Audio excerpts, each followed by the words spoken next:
Class ninth का ये शायद इम्प्रूवमेंट और फूड रिसोर्सेज लास्ट चैप्टर है, 15वां चैप्टर है। यहाँ बता रहा है कि जो सीरियल्स हैं जैसे राइस, मेज, मिलेट, सोरगुम, ये हमें कार्बोहाइड्रेट देती हैं। पल्सेस जैसे ग्राम मतलब चना, पी मतलब मटर, ब्लैक ग्राम उड़द, ग्रीन ग्राम मूंग और पिजन पी इसको अरहर बोलते हैं, लेंटिल जिसको मसूर बोलते हैं, ये सब हमें प्रोटीन प्रोवाइड करती हैं। ऑयल सीड्स जैसे soybean, groundnut, sesame, castor, mustard, linseed, sunflower, ये सब नेसेसरी फैट्स प्रोवाइड करते हैं। वेजिटेबल स्पीसीज, स्पाइसेस, फ्रूट्स, ये सब विटामिन एंड मिनरल्स प्रोवाइड करते हैं।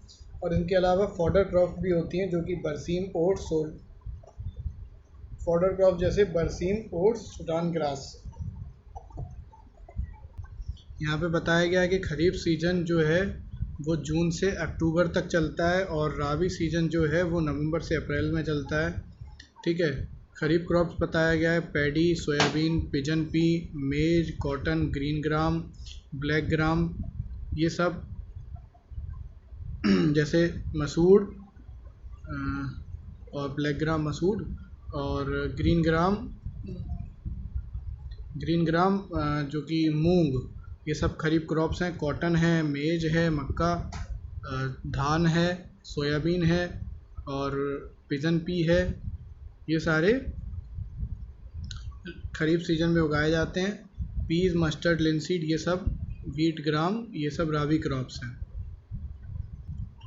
ये डेटा बताया है कि फूड ग्रेन्स की प्रोडक्शन में 4 टाइम्स इंक्रीज़ आया है इंडिया में 1952 से 2010 तक, लेकिन केवल 25% ही इंक्रीज़ हुआ है कल्टीवेबल लैंड एरिया में।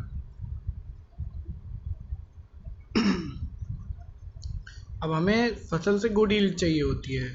ऐसे डिज़ायरेबल कैरेक्टरिस्टिक दो तरीके से आते हैं। पहला तरीका है hybridization. Hybridization basically genetically dissimilar plants के बीच में जो क्रॉसिंग होती है उसको हाइब्रिडाइजेशन बोलते हैं।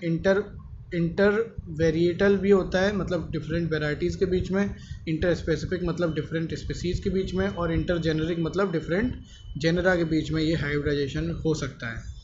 अगला बात करें, दूसरा मेथड है बाय इंट्रोड्यूसिंग अ जीन।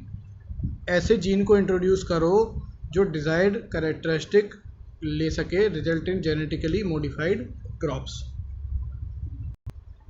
इस टेबल में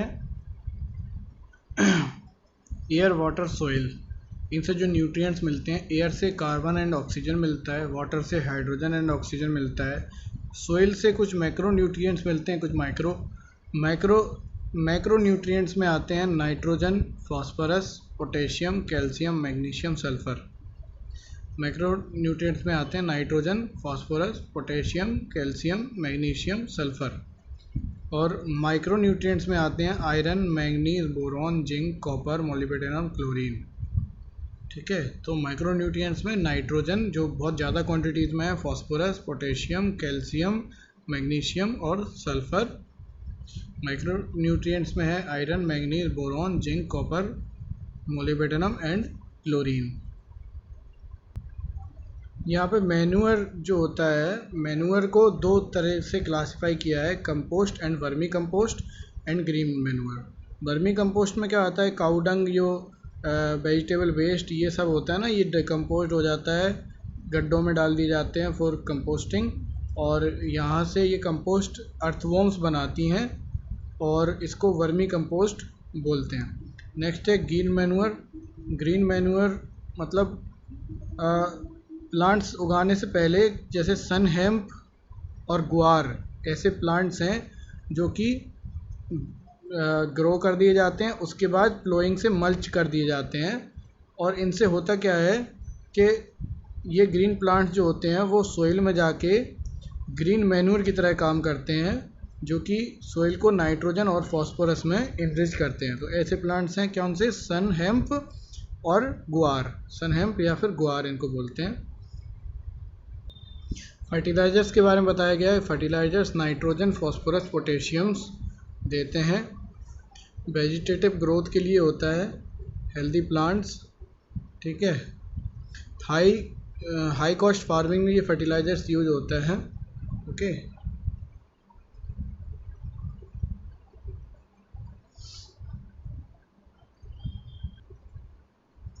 मिक्स्ड क्रॉपिंग के बारे में बताया है। बीट और चना उगा देते हैं, बीट और मस्टर्ड साथ में उगा देते हैं, ग्राउंडनट और सनफ्लावर साथ में उगा देते हैं। तो ये इंश्योरेंस देता है कि अगर वन क्रॉप फेल हो गई तो दूसरी क्रॉप बची रहेगी। ठीक है।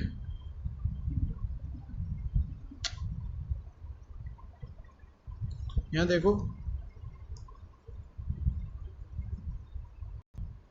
और भी बताया है कि सोयाबीन और मक्का या बाजरा और लोबिया मतलब फिंगर मिलेट बोलते हैं बाजरा को और काउपी बोलते हैं लोबिया को। सोयाबीन और मक्का, फिंगर मिलेट, बाजरा और लोबिया, इन सबको साथ में, बाजरा, लोबिया, सोयाबीन और मक्का, इन सबको साथ में उगाया जाता है। वीड्स के बारे में बताया है। अनवांटेड प्लांट्स होते हैं जैसे जेंथियम, और भी हैं। जेंथियम को गोखरू बोलते हैं, और पार्थेनियम जिसको गाजर घास बोलते हैं, पार्थेनियम, जेंथियम, ठीक है। और साइप्रेनस रोटुंडस या मोठा बोलते हैं इसको, मोठा। तो गोखरू, जेंथियम, पार्थेनियम गाजर घास और रोटुंडस मोथा, ये सारे वीड्स होते हैं। यहाँ पे कुछ न्यूट्रिशनल वैल्यूज़ की बताया है। काऊ मिल्क में इन्हें बताया vitamin B1, B2, B12, D और E। काऊ मिल्क में vitamin B1, B2, B12, D और E मिलता है हमको। B1, B2, B12, D और E, ये सब हमें काऊ मिल्क से मिलता है। एग से हमें B2 और D मिलता है। मीट से B2 और B12 मिलता है। फिश में नियासिन, D और A होता है। ठीक है। इंडियन कैटल के बारे में, इंडियन कैटल की दो डिफरेंट स्पीसीज़ हैं। कौन सी? बॉस इंडिकस मतलब काउस, और बॉस बुबालिस। बॉस इंडिकस मतलब काउस और बॉस बुबालिस इनको बफेलोज बोलते हैं। ठीक है। और इनको मिल्च एनिमल्स बोलते हैं। इसमें कुछ एक्सोटिक या फॉरेन ब्रीड्स हैं। जर्सी, ब्राउन स्विस, ये गाय हैं जो कि लॉन्ग लैक्टेशन पीरियड इनका होता है। लोकल ब्रीड जैसे रेड सिंधी, साहिवाल, काऊ की local breeds red Sindhi, Sahiwal, ये सब they are resistance to diseases, और इनको क्रॉस ब्रीड किया जाता है। Jersey, brown Swiss, red Sindhi और साहिवाल, इन सबको क्रॉस करते हैं हम। इंडियन पोल्ट्री की जो ब्रीड्स हैं वो इंडियन ब्रीड्स जैसे असील एक एग्जांपल है, और असील को क्रॉस ब्रीड कराया है लेगहॉर्न से। ये फॉरेन ब्रीड है असील, और फॉरेन ब्रीड लेगहॉर्न, इनको क्रॉस कराया जाता है। ठीक है। इंडियन ब्रीड है असील और फॉरेन ब्रीड है लेगहॉर्न। इंडिया की जो हेन्स हैं वो भी अश्लील होती हैं। यहाँ मरीन फ़िश की वैरायटीज़ बताई गई हैं। मरीन फ़िश की वैरायटीज़ हैं पॉम्फ्रेट, मैकेरेल, ट्यूना, सार्डिनीस और Bombay duck. Bombay duck is a variety of fish. तो पॉम्फ्रेट, मैकेरेल, ट्यूना, सार्डिनीस और बॉम्बे डक, ये सब मरीन फ़िश की वैरायटीज़ हैं। अच्छा, कुछ मरीन फ़िश जो कि हाई इकोनॉमिक वैल्यूज़ होती हैं, जिनको फार्म भी किया जाता है सी वाटर में, जैसे इनमें फिन्ड फिशेस होती हैं जैसे मुलेट्स। ठीक है।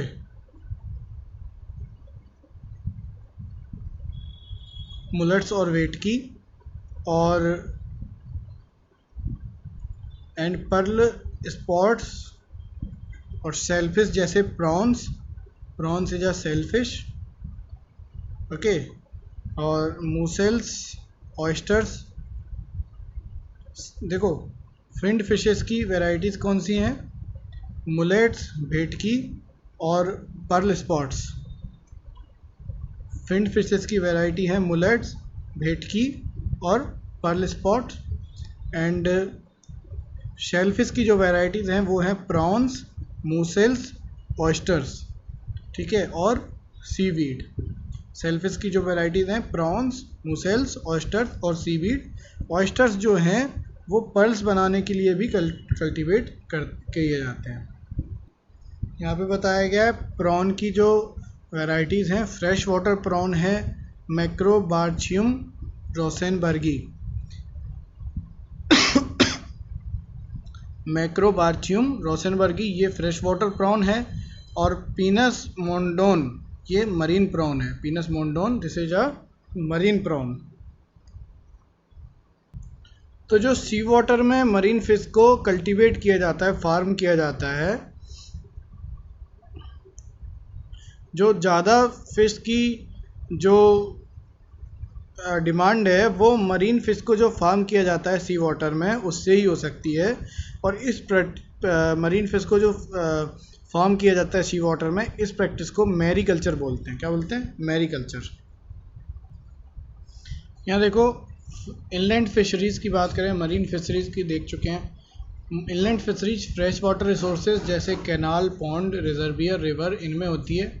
और ब्रैकिश वाटर रिसोर्सेज जैसे जहाँ सी वाटर और फ्रेश वाटर मिलता है, जैसे एस्चुरीज और लगून्स, ठीक है, ये फिश रिजर्वियर्स हैं।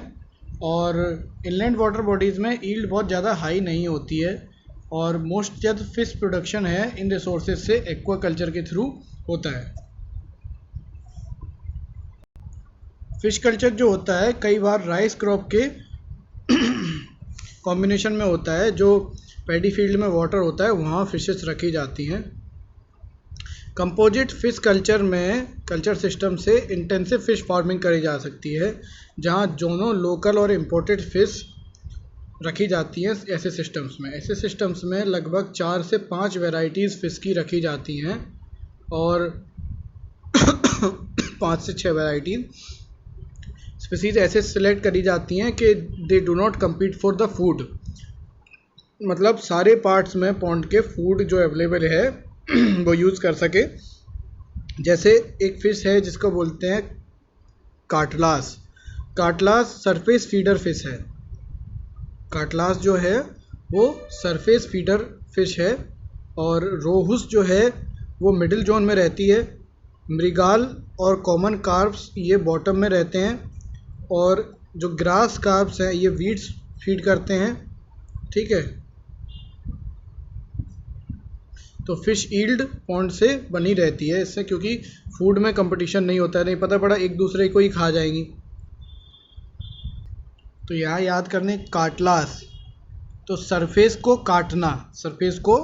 काटना।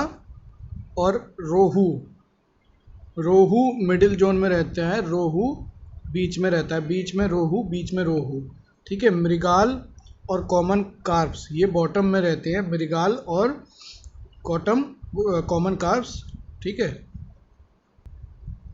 बी कीपिंग में ये कॉमर्शियल हनी प्रोडक्शन में जो लोकल वेराइटीज़ है वो है एपिस इंडिका, जो कि इंडियन बी के नाम से जानते हैं। डोरसेटा इसको रॉक बी के नाम से जानते हैं। फ्लोरे इसको लिटिल बी के नाम से जानते हैं। और मेलीफेरा एक इटालियन बी वैरायटी है। याद करेंगे एपिस कैराना इंडिका इसको इंडियन बी बोलते हैं। डोरसेटा इसको रॉक बी बोलते हैं। डोरसेटा इसको रॉक बी बोलते हैं। मतलब कहते हैं ना कि अरे भाई डोर सटा, डोर लगा, तो अरे यार लग ही नहीं रहा है, रॉक जैसा हार्ड है डोर, तो डोर सटा रॉक भी है। फ्लोरे लिटिल भी है। फ्लावर तो लिटिल ही होता है ना, फ्लावर क्या होता है? फ्लोरे मतलब फ्लावर है लिटिल भी, ठीक है।